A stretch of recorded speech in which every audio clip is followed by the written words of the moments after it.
fuimos creados para ser cabeza y no cola. Y fuimos creados triunfadores. Y un día no muy lejano estaremos celebrando el triunfo del amor de Dios.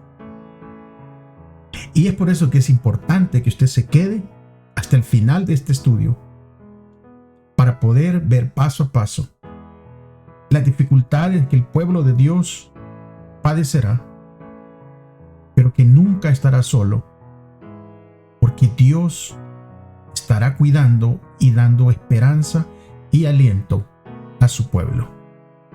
Acompáñenme, por favor. Bienvenido a Brother to Brother, un lugar de estudio de la palabra de Dios, donde Dios está presente, donde la esperanza es real, donde Dios es glorificado, donde su palabra cobra vida. Escuela sabática, reflexiones, estudios bíblicos y más. Gracias por estar aquí.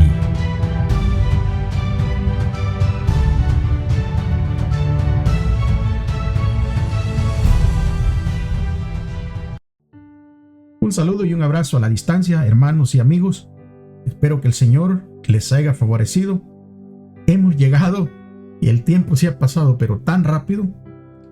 Terminamos este trimestre de estas lecciones con este último tema, el triunfo del amor de Dios, que es un tema súper importante.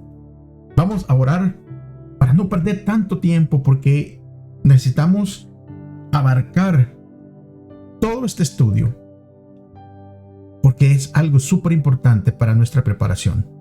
Acompáñenme, por favor, a orar. Padre, una vez más, estamos contentos, estamos alegres, Señor, porque es por su gracia y por su misericordia que hemos llegado al fin de este trimestre. Gracias por habernos guiado, por haber puesto pensamientos, por habernos ayudado a discernir, Señor, su palabra. Al comenzar este último estudio de este trimestre, le pedimos, Señor, que perdone nuestras faltas, nuestras equivocaciones, y que nos habilite, Señor, que nos llene de sabiduría y entendimiento para poder estudiar, aprender, retener, pero sobre todo practicar. En el nombre de Jesús. Amén. Muy bien, el triunfo del amor de Dios. Vamos a leer todos juntos. Recuérdense que es importante su Biblia, su lección, algo con que tomar notas. Y leeremos esta semana el versículo que viene ahí, que se va a encontrar en Apocalipsis capítulo 21, versículo 3 y 4. Dice de la siguiente manera: y oí una gran voz del cielo que decía: el santuario de Dios estará con los hombres. Él habitará con ellos y ellos serán su pueblo. Dios mismo estará con ellos y será su Dios, y Dios enjugará toda lágrima de los ojos de ellos, y no habrá más muerte, ni llanto, ni clamor, ni dolor, porque las primeras cosas ya pasaron. Alabado sea el nombre de Dios. No lo vamos a creer, hermanos, pero así como hemos llegado al final de este estudio, esta historia que estamos viviendo entre el bien y el mal llegará a su fin también. Y el fin, como lo pone Apocalipsis, es maravilloso, porque no habrá, ¿verdad?, ni muerte, ni llanto, ni clamor, ni dolor, porque ya las primeras cosas pasaron. Y vamos a poder afrontar el futuro con el corazón lleno de esperanza, porque van a venir tiempos difíciles. Va a venir sufrimiento por el cual nosotros vamos a tener que pasar. Habrán dificultades que tengamos que soportar. Van a haber penas a las cuales nosotros vamos a tener que experimentar. Pero si tenemos la esperanza de que vendrá un día mejor, podemos vivir la vida hoy con sentido. Podemos vivir la vida hoy con propósito y sobre todo llenos de alegría. ¿Saben que el presidente de los Estados Unidos, Franklin D. Roosevelt, Fue el presidente entre el año 1933 y 1945. Y en esa época fue uno de los periodos más difíciles de la historia del país. Y este presidente sufría de parálisis debido a la poliomielitis y era incapaz de caminar sin la ayuda. Y aún así, él en cierta ocasión escribió: siempre hemos mantenido la esperanza, la creencia, la convicción de que hay una vida mejor, un mundo mejor, más allá del horizonte. En esta última lección de este trimestre, veremos el amor incondicional de Cristo durante la época más emocionante de la historia del universo y su triunfo completo y total en el gran conflicto entre el bien y el mal. El último libro de la Biblia, el libro de Apocalipsis, es un libro lleno de esperanza para el día de hoy, lleno de esperanza para mañana, pero lleno de esperanza para siempre. Así que estudiaremos todos juntos. Vamos entonces a buscar ahí en nuestra lección el día domingo, porque el título dice esperanza en tiempos, ¿cuántos? Esperanza en tiempos difíciles. Y cuando nosotros estamos pasando por tiempos difíciles, qué bonito es tener una esperanza.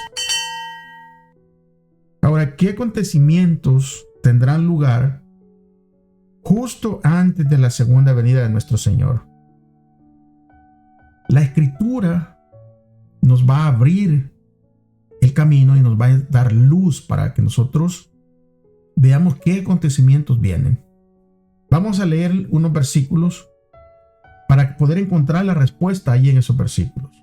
Leeremos Apocalipsis 22, versículos 11 y 12, Daniel 12, versículos 1 y 2, y Jeremías capítulo 30, versículos 5 al 7. Acompáñenme a leer primero Apocalipsis 22, versículo 11 y versículo 12.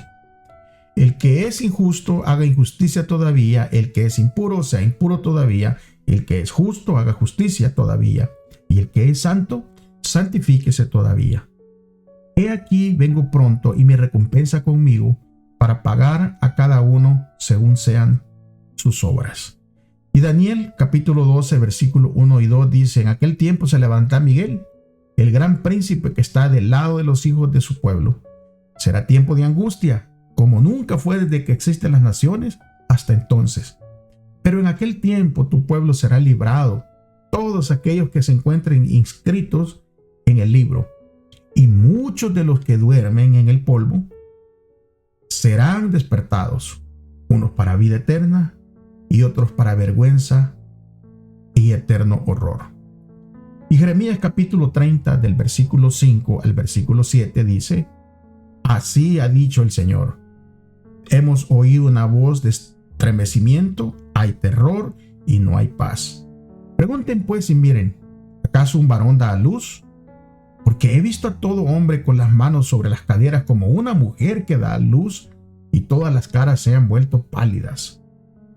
Oh, cuán grande será aquel día, tanto que no hay otro semejante a él. Será tiempo de angustia para Jacob, pero librado será él. Al final del periodo de prueba de la humanidad, habrá un tiempo de angustia cual nunca fue desde que hubo gente hasta el día de hoy. Apocalipsis 16 describe las 7 últimas plagas, las plagas que se van a derramar sobre todo el mundo impío. Pero al igual que con las plagas que se vinieron sobre Egipto, el pueblo de Dios, al igual que en aquel tiempo, estará protegido.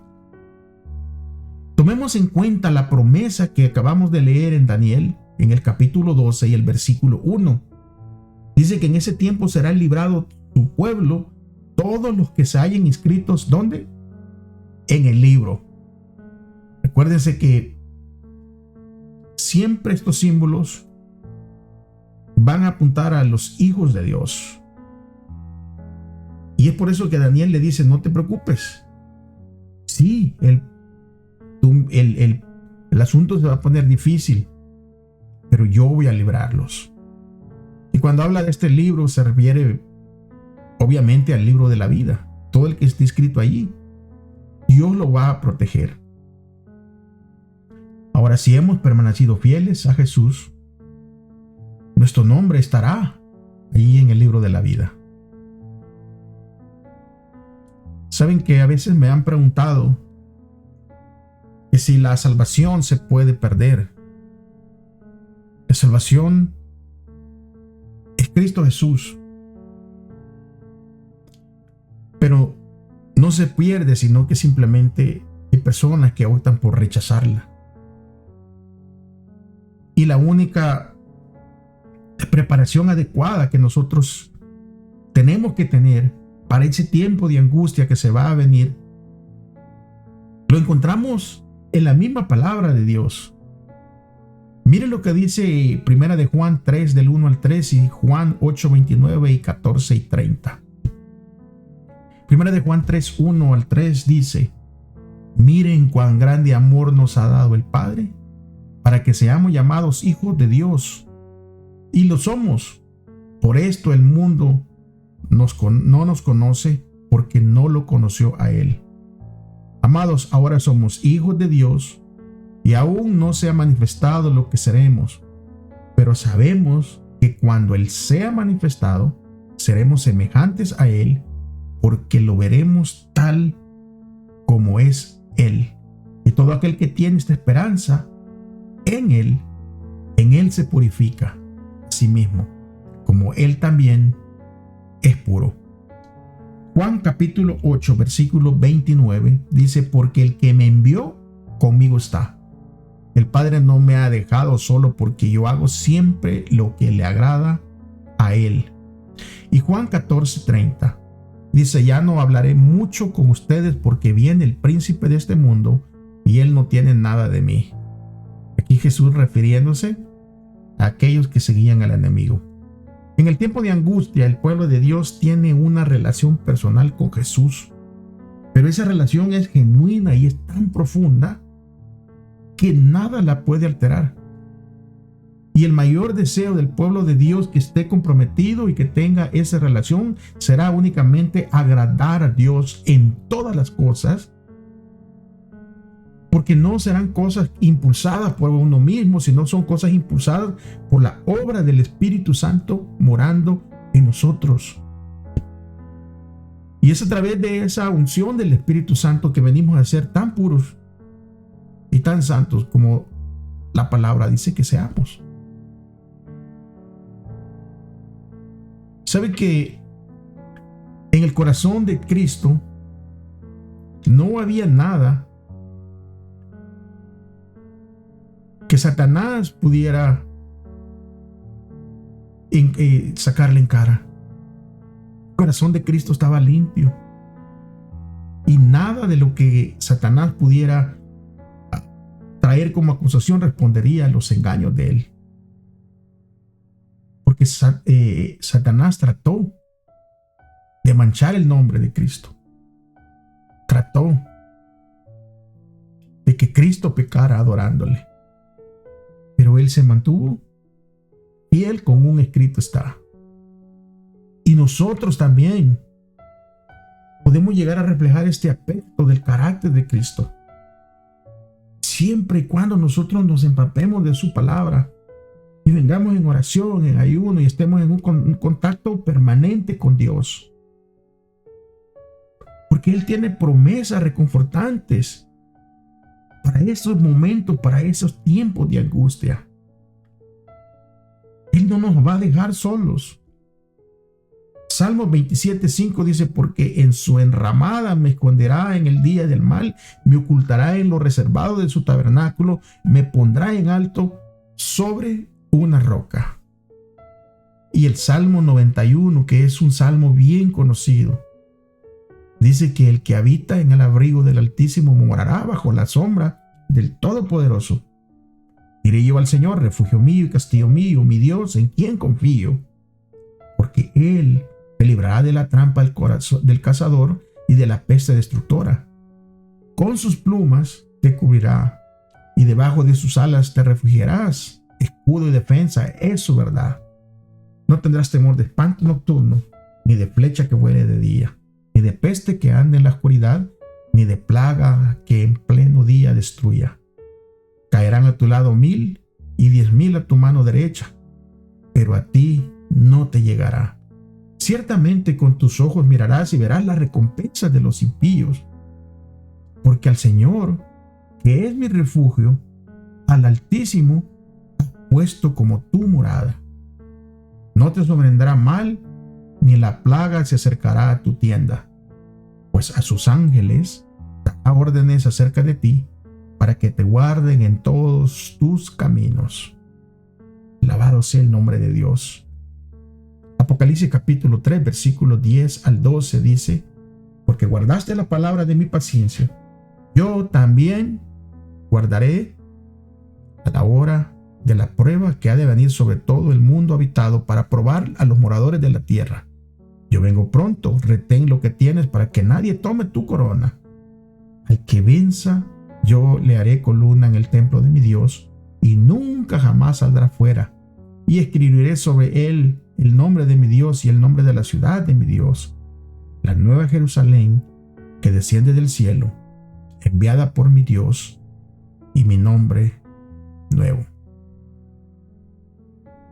Saben que hay algunos que han malinterpretado el concepto de vivir en el tiempo de angustia sin un mediador. Claro que Jesús va a cesar en su papel de mediador, de abogado, en el santuario celestial, pero eso es cuando ya todos han tomado su decisión final, a favor o en contra de Él. Pero esto no significa que estemos solos durante este tiempo de angustia, que vayamos a estar abandonados con nuestras propias fuerzas, porque Jesús ha asegurado que estará para siempre con nosotros. La fe confía cuando no puede ver y cree incluso cuando el mundo que nos rodea se está desmoronando. Durante el tiempo de angustia, nuestra fe se va a fortalecer y nuestro anhelo de eternidad se va a aumentar. De modo que nuestro único deseo será vivir con Jesús, para siempre. Alabado sea el nombre de Dios por eso. Pasemos el día lunes, mis hermanos. Dele vuelta a su lección.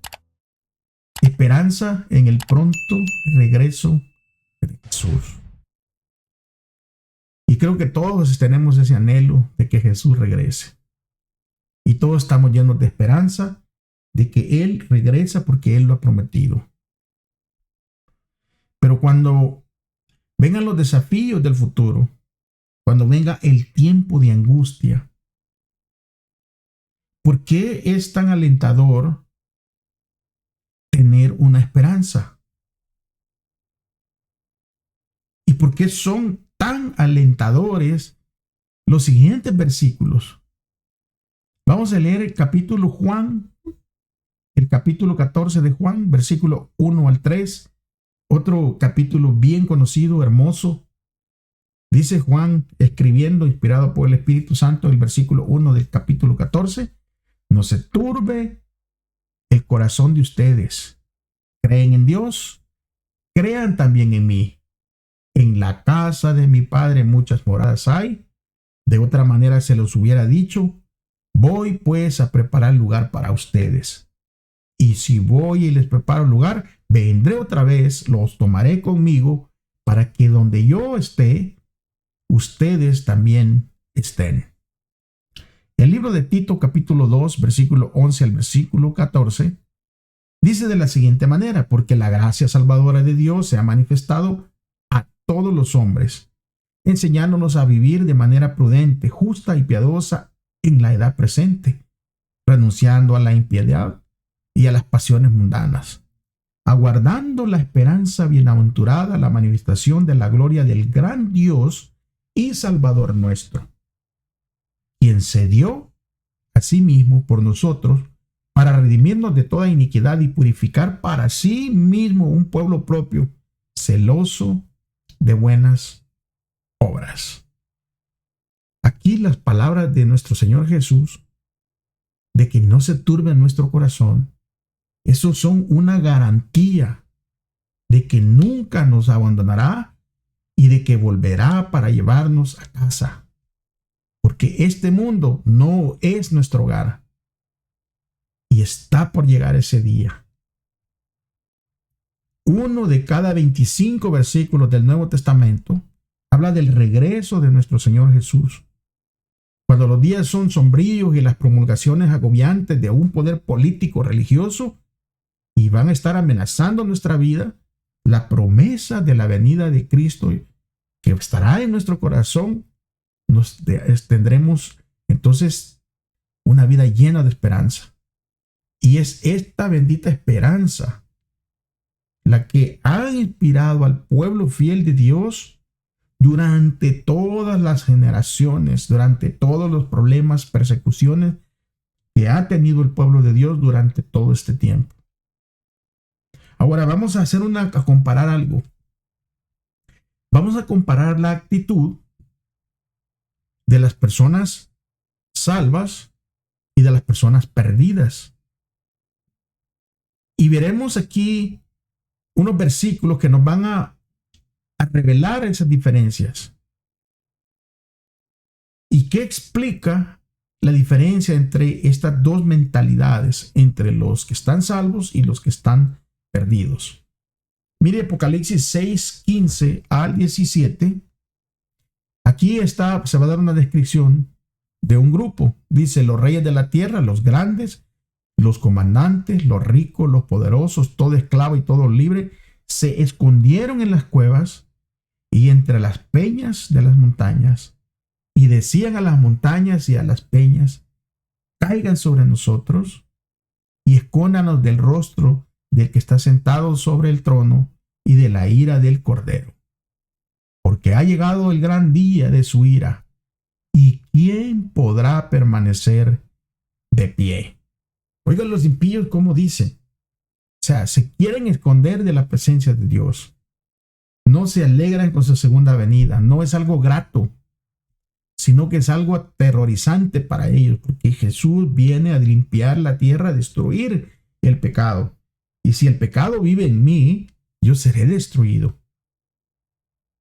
Pero ahora vamos a ver cómo Isaías, en el capítulo 25, versículo 8 y 9, cómo los salvos se expresan. Miren lo que dice Isaías 25, versículo 8 y versículo 9. Dice, empezando del 8: destruirá la muerte para siempre, y el Señor Dios enjugará toda lágrima de todos los rostros. Quitará la afrenta de su pueblo de sobre toda la tierra, porque el Señor ha hablado. Versículo 9 dice: se dirá en aquel día: he aquí, este es nuestro Dios, en él hemos esperado, él nos salvará. Este es el Señor en el que hemos esperado. Gocémonos y alegrémonos en su salvación. Mire qué contraste entre estos dos grupos. Un grupo está muerto de miedo, está aterrorizado porque Cristo regresa. Sin embargo, los hijos de Dios están contentos como aquellos hijos que esperan a su padre de un largo viaje.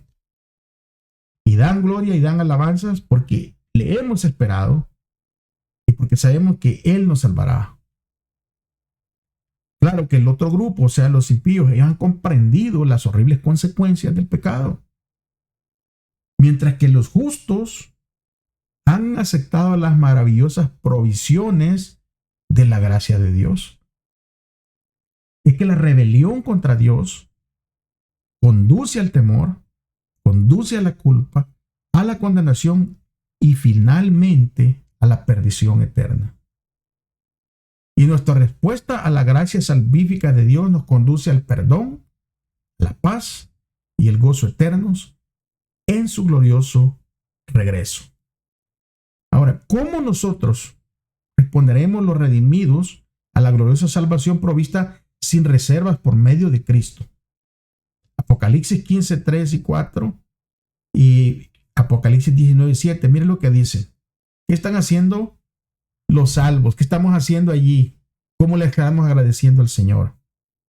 versículo 3 dice, y cantan el cántico de Moisés, el siervo de Dios, y el cántico del Cordero, diciendo, grandes y maravillosas son tus obras, Señor Dios, Todopoderoso, juntos y verdaderos son tus caminos, Rey de las naciones. Oh Señor, ¿quién no temerá y glorificará tu nombre? Porque solo tú eres santo. Todas las naciones vendrán y adorarán delante de ti, porque tus juicios han sido manifestados. La celebración en donde los salvos le damos la honra y la gloria de Dios, cantando y alabando su nombre. Apocalipsis 19:7 dice, gocémonos, alegrémonos y démosle gloria, porque ha llegado las bodas del Cordero y su novia se ha preparado. Estaremos llenos de gozo al ver el regreso de nuestro Señor Jesús, al contrario de los impíos que temen, que están llenos de temor, porque como ya leímos, como ya pudimos ver, ellos han entendido finalmente, ¿verdad?, de que la paga del pecado es muerte. La cruz de Cristo será la ciencia y el canto de los redimidos durante toda la eternidad. Allí, en Cristo glorificado, contemplaremos al Cristo crucificado. Aquel Cristo que el hacedor de todos los mundos, el árbitro de todos los destinos, dejó su gloria en el cielo y se humilló por amor a nosotros, para que nosotros podamos tener la vida eterna. Y es digno de toda admiración y de toda adoración del universo. Si nosotros observamos cuidadosamente la progresión de los siguientes versículos, ustedes nos daremos cuenta acerca del último intento de Satanás de destruir a los santos en la última guerra de la tierra, pero también ahí se desarrolla la victoria final de nuestro Señor Jesús. Apocalipsis 12:17 dice, entonces el dragón se enfureció contra la mujer y se fue para hacer guerra contra los demás descendientes de ella, quienes guardan los mandamientos de Dios y tienen el testimonio de Jesús. Aquí miramos a un grupo de fieles, firmes a los mandamientos del Señor. Ahora, Apocalipsis 17, versículos 13 y 14, dice, estos tienen un solo propósito y entregan su poder y autoridad a la bestia. Ellos harán guerra contra el Cordero y el Cordero los vencerá, porque Él es Señor de señores y Rey de reyes, y los que están con Él son llamados, elegidos, fieles.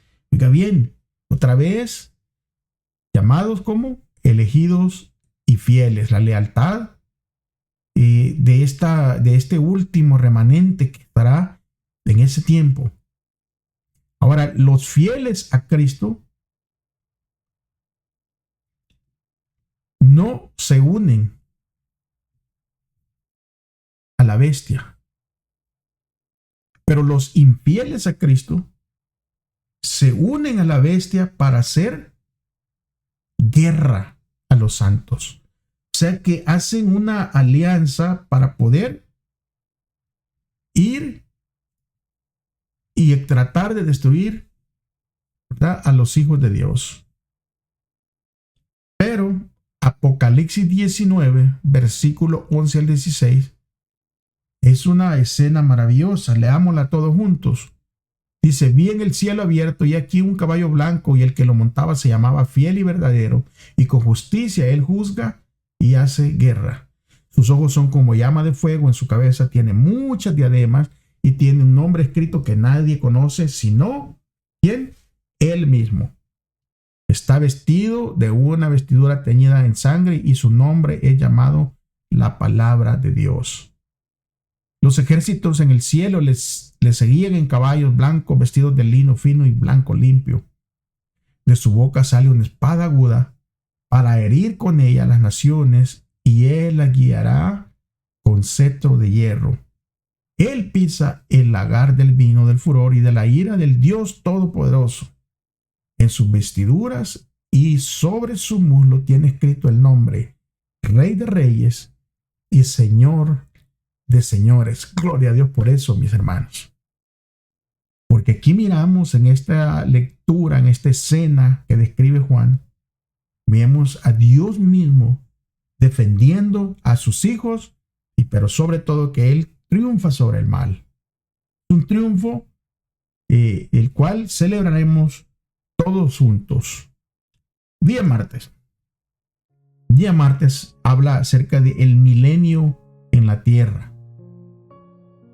Y este es un tema que podemos dedicarle mucho tiempo, pero vamos a tratar de explicar esto o sea, básicamente va a ser la versión corta. Porque Apocalipsis 19 termina con una dramática descripción de la venida de Jesús y la destrucción de los impíos. Pero la historia, hermanos, amigos, no termina allí. Si cuando termina Apocalipsis 19, usted le da vuelta a la página de Apocalipsis 20, y allí se va a introducir en un periodo que durará 1000 años, que es lo que nosotros conocemos como el milenio. Y la pregunta en cuestión es: ¿cuál será el destino de Satanás cuando Jesús vuelva? Mira lo que dice Apocalipsis 20, versículo 1 al 3. Dice: vi un ángel que descendía del cielo y que tenía en su mano la llave del abismo y una gran cadena. Él prendió al dragón, aquella serpiente antigua, quien es el diablo y Satanás, y le ató por 1000 años. Lo arrojó en el abismo y lo cerró y lo selló sobre él, para que no engañase más a las naciones, hasta que se cumpliesen los 1000 años. Después de esto es necesario que sea desatado por un poco tiempo. Estas imágenes que acabamos de describir en Apocalipsis 20 del 1 a 3 son todas simbólicas, porque Satanás no está literalmente atado a una cadena gigante, ni está encerrado en un pozo, sino que durante 1000 años está confinado en esta tierra que está desolada y está despoblada, atado por las circunstancias que él mismo creó. Imagínense esa naturaleza de Satanás de querer instigar y, molestar a la humanidad.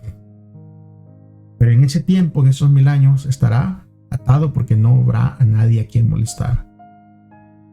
En 2 de Pedro, capítulo 2, versículo 4, leemos que Satanás y sus ángeles fueron reservados para el castigo mediante cadena de oscuridad. Leámoslo literalmente, búsquelo por favor. 2 de Pedro 2, versículo 4. Dice: porque si Dios no dejó sin castigo a los ángeles que pecaron, sino que, habiéndolos arrojado al infierno en prisiones de oscuridad, los entregó a ser reservados para el juicio. Satanás será confinado a la tierra por una cadena de circunstancias y soledad, porque no tendrá a nadie a quien tentar. Y durante esos 1000 años verá la devastación, verá la destrucción y el desastre de su rebelión. Y él mirará todas las consecuencias de todo lo que él creó. ¿Sabe que la palabra que viene aquí como infierno en la Reina Valera revisada es la misma de la que proviene la palabra abismo? Y también es la misma palabra utilizada en la Septuaginta, la traducción griega del Antiguo Testamento, para describir la tierra en la creación. Así como decía Génesis 1:2, la tierra estaba desierta y vacía, las tinieblas cubrían la superficie del abismo. Miren, la palabra abismo aquí es la palabra griega abissos. Esta describe una tierra desolada. El abismo no es una cueva, una caverna subterránea ni un foso. La obra satánica de pecado y destrucción, junto con el tremendo caos que precede a la segunda venida, han devuelto a la tierra a una masa oscura y desorganizada, como era en su condición al principio de la creación. Volverá a su estado. Mire cómo describen esta escena los profetas bíblicos. Jeremías, por ejemplo, escribió en el capítulo 4, versículo 23 al 26, mire la tierra y aquí que estaba sin orden y vacía, mire los cielos y no había en ellos luz. El 24 dice: miré las montañas y aquí que temblaban todas las colinas y se estremecían. 25: miré y he aquí que no había hombre y todas las aves del cielo habían huido. Versículo 26: miré y he aquí que toda la tierra fértil era un desierto. Todas sus ciudades han sido devastadas ante la presencia del Señor, ante el ardor de su ira. Y eso es lo que dice Jeremías 25:33. Jeremías 25:33 describe que aquel día los muertos por el poder del Señor estarán desde un extremo de la tierra hasta otro. Y no serán llorados, no serán recogidos ni sepultados. Simplemente vendrán a ser parte de la tierra. Y debe ser muy difícil. Isaías 24, versículo 1, 3 y 5 dice: he aquí que el Señor devastará y arrasará la tierra, trastornará su superficie y dispersará a sus habitantes. La tierra será del todo devastada y eternamente saqueada, porque el Señor ha pronunciado esta palabra, decía el versículo 3 de aquí de Isaías. Y el versículo 5 dice: la tierra ha sido profanada por sus habitantes, porque han transgredido las leyes, han falseado el derecho y han quebrantado el pacto eterno. Los profetas están enfatizando la destrucción catastrófica en la segunda venida de Cristo y que ninguna persona queda viva en la tierra durante este periodo de 1000 años. Solo quedarán Satanás y sus ángeles malignos para contemplar los estragos causados por su rebelión. Y es entonces cuando el universo entero reconoce nuevamente que la paga del pecado es la muerte. Y Dios afronta este problema del pecado para que nunca más vuelva a surgir. Nahum capítulo 1, versículo 9 y versículo 10. Versículo 9 dice: ¿qué traman contra el Señor? Él arrasará y no tomará venganza 2 veces de su enemigo. Como espinas entretejidas y como borrachos en su embriaguez, serán consumidos como paja todos. Aquí podemos ver claramente que hay 3 maneras en que Dios hace todo esto. Primeramente, revela su amor sin límites, su deseo apasionado y sus esfuerzos incesantes por salvar a toda la humanidad. En segundo, revela su justicia, equidad y rectitud. Y en tercer lugar, permite que el universo vea los resultados finales del pecado y de la rebelión. Dios mostrará todo eso. El universo se dará cuenta al final de que Satanás siempre había mentido. Pero antes de eso viene, ¿verdad? Después del milenio, allí tiene que haber un juicio, conocido como el juicio en el milenio. Y la pregunta es,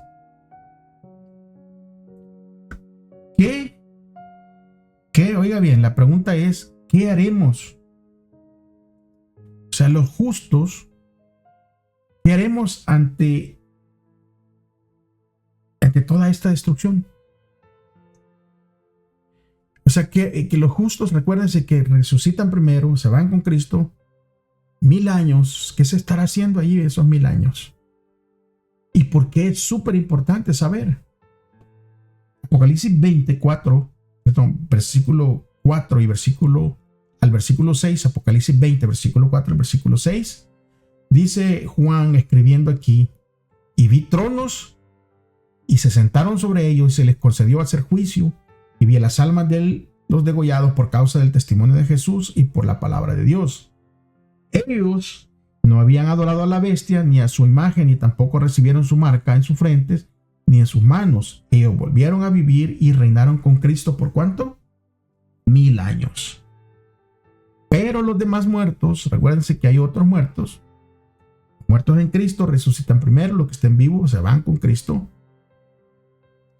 Pero los otros muertos, los que no resucitaron, los que rechazaron a Cristo, no vuelven a vivir. O sea, no vuelven a vivir durante ese periodo del milenio, esos 1000 años. Pero cuando se cumplan los 1000 años, allí entonces se verá lo que va a pasar.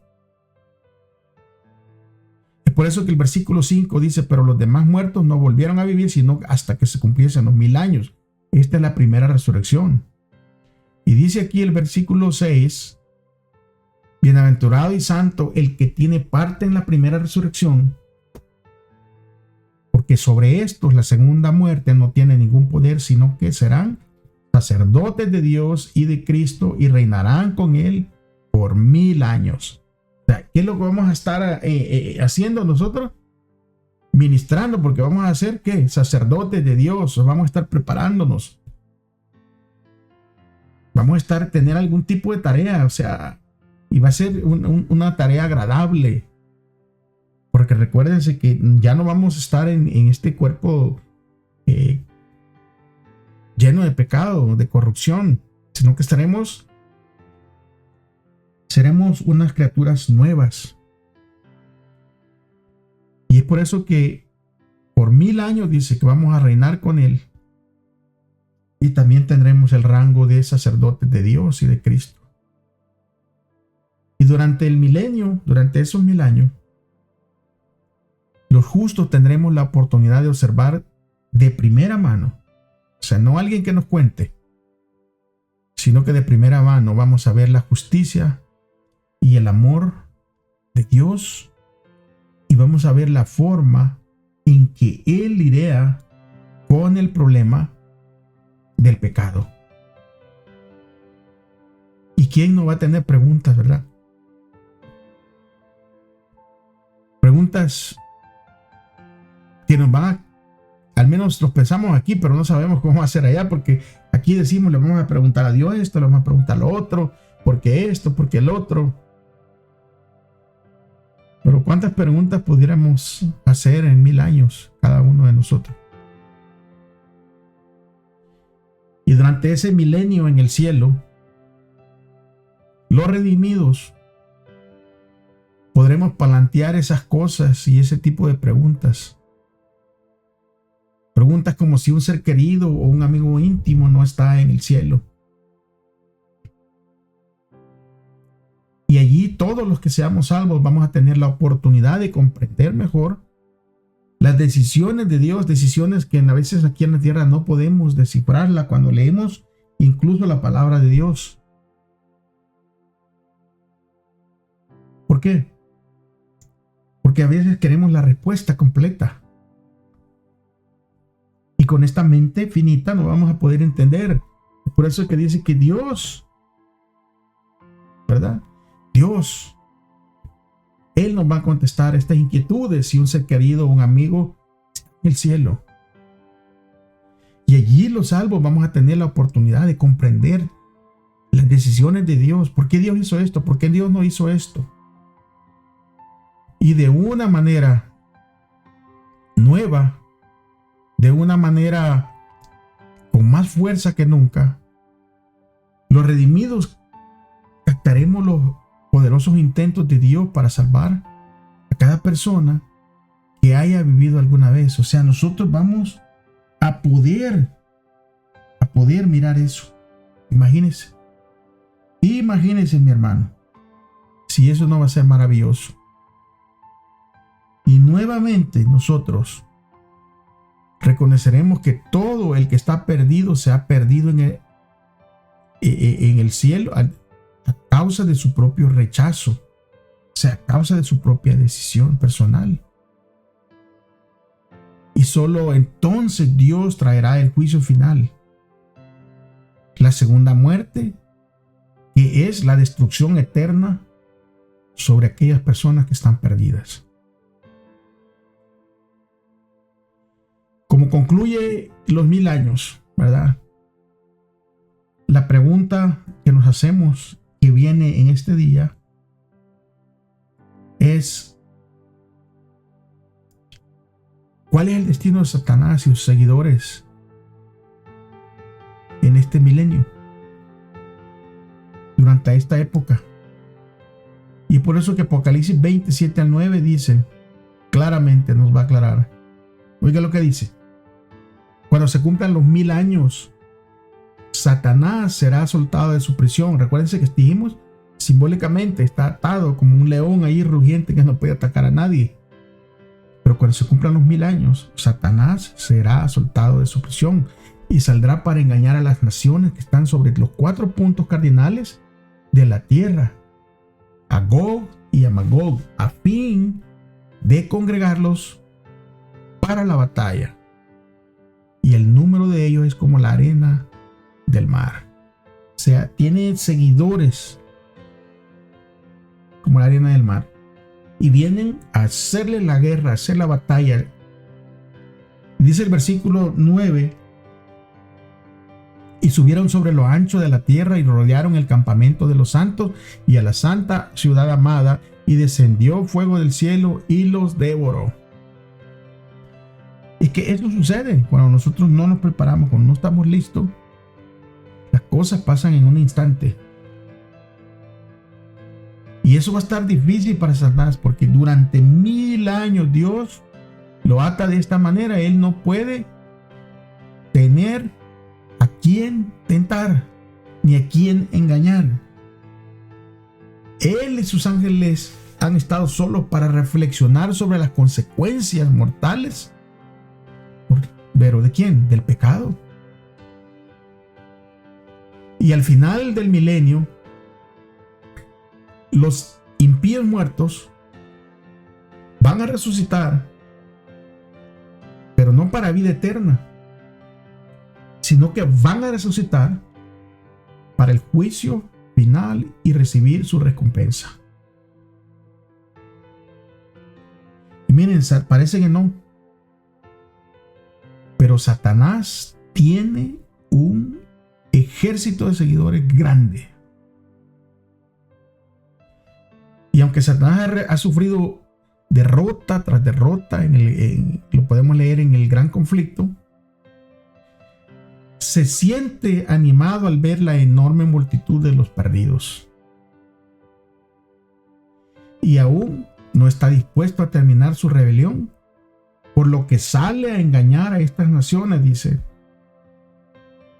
Satanás los inspira a hacer un último gran esfuerzo para derrocar a Dios y para establecer su propio reino.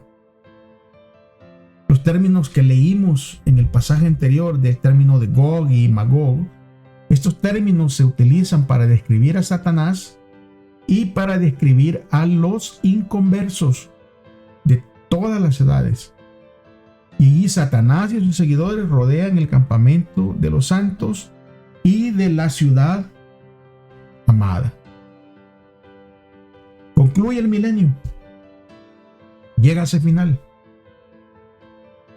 Porque cuando concluye, no solo resucitarán los impíos, sino además la ciudad santa, la nueva Jerusalén, descenderá, dice, del cielo a la tierra. Y los santos que han estado viviendo y reinando con Cristo en el nuevo Jerusalén durante el milenio, ahora, al final de los 1000 años, la ciudad desciende a la tierra junto con su Dios, junto con Jesús, los ángeles y todos los redimidos. Todos están presentes para la batalla final del gran conflicto. El pecado está a punto de ser erradicado de una vez y para siempre. Alabado sea el nombre de Dios. Dios, amigos y hermanos, es súper bueno con nosotros. Porque Él sabe y conoce todos los peligros, las tribulaciones que vamos a pasar nosotros. Y quizás en el momento no sentimos la mano de Dios, pero cuando nosotros miramos los milagros, cuando miramos cómo la gente reacciona ante nosotros, aún siendo cristianos, ¿verdad? Cuando nosotros miramos todo eso, nos llena de esperanza al ver que Dios mismo es el que nos salva, es el que nos cubre, es el que pelea por nosotros. O sea, y el pecado va a ser erradicado completamente. Y hemos visto en estos días que hemos estudiado y también en los versículos del día de hoy que estudiamos en esta lección, nosotros pudimos ver sobre el carácter de Dios, de cómo Dios nunca cambia.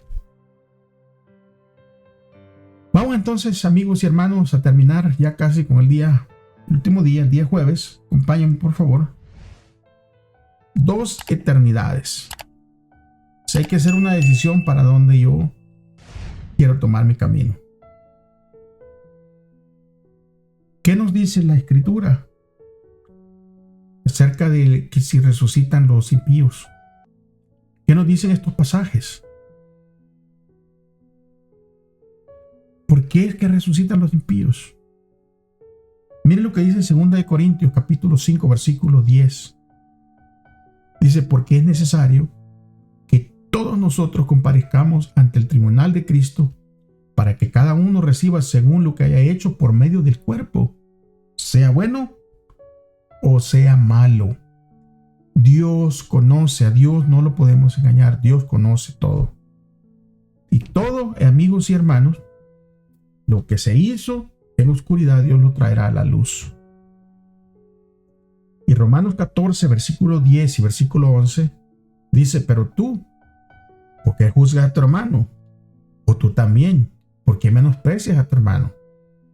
Pues si todos comparecemos ante el tribunal de Dios, porque escrito está, vivo yo, dice el Señor, y ante mí se doblará toda rodilla y toda lengua confesará a Dios.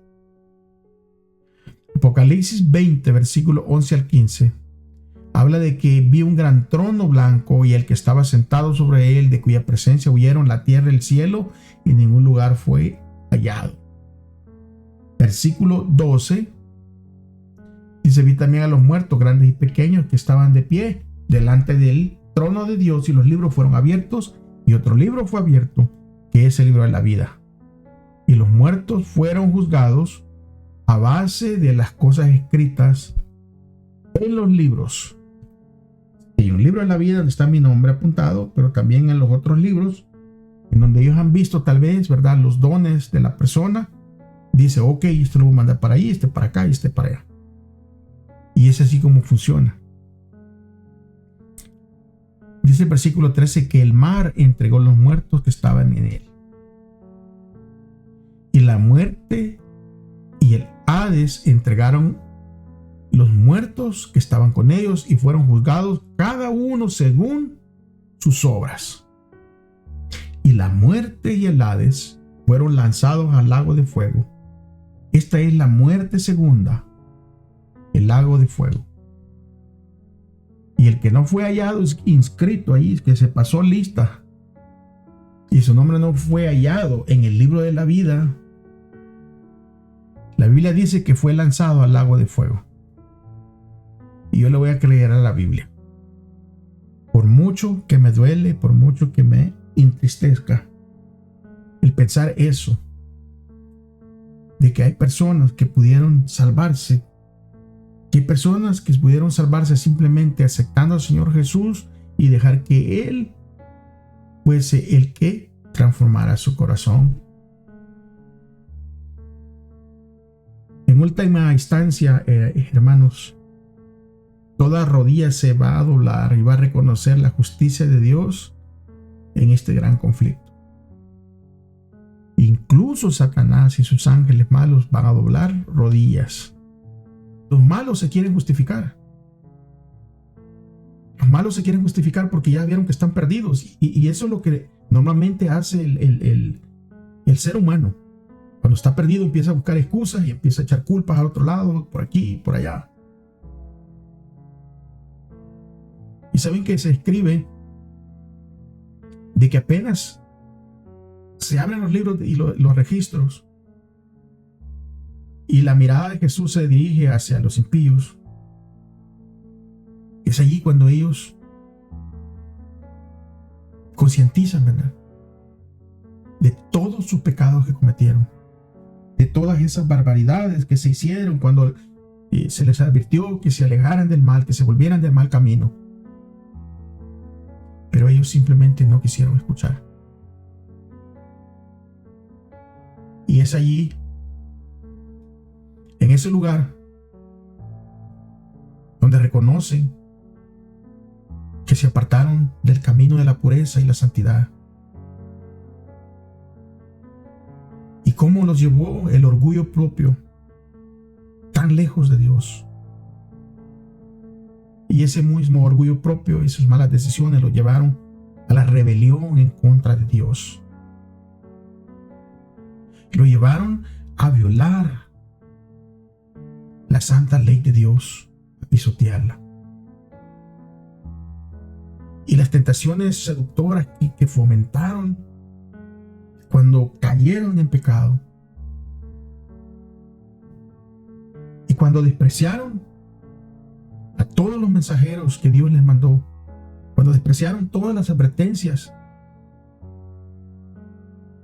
y muchas veces que Dios mandaba mensajes de misericordia, mensajes de arrepentimiento, ellos endurecieron su corazón y simplemente rechazaron todo. Y todo eso, pues ahora lo pueden ver ellos mismos. Ahora pueden prácticamente, ¿verdad? Prácticamente no hay excusa. Saben que en el libro El conflicto de los siglos, en la página 724 o 726, para que ustedes lo puedan leer completamente, ahí se escribe que todos los impíos del mundo están de pie ante el tribunal de Dios acusados de alta traición contra el gobierno del cielo. Y no hay nadie que los defienda. Y no hay nada que los excuse. Y entonces se pronuncia contra ellos la sentencia de la muerte. Pero es una muerte eterna. Y para que tengamos una idea acerca de la destrucción final del pecado y de los pecadores, pero también una idea de la recompensa de los justos, y vamos a ver cómo Satanás y sus ángeles malos serán destruidos en el lago de fuego. Porque la Biblia dice que el pecado y los pecadores serán consumidos. Según Apocalipsis 29 dice, serán devorados, destruidos y no atormentados eternamente. Aunque el siguiente versículo utiliza la expresión para siempre o por los siglos de los siglos, dependiendo del contexto, la frase para siempre o por los siglos de los siglos, eso significa sin fin. Pero ese es hasta que algo, ¿verdad?, se logra por completo. Tristemente para los perdidos, la destrucción en sí, tristemente, será una destrucción completa. No será un sufrimiento eterno, porque Dios no es un torturador eterno. La Biblia dice que Dios no se goza en la destrucción de los impíos. Pero a fin de cuentas a todos nos espera una de las dos eternidades. La de los perdidos, lamentablemente reciben lo que la ley requiere, y dice que la paga del pecado es muerte, y reciben la muerte eterna. Es por eso que nuestra única esperanza de no recibir lo que merecemos, escucha bien, nuestra única esperanza de no recibir lo que merecemos es poner la confianza en la muerte y la resurrección de nuestro Señor Jesús.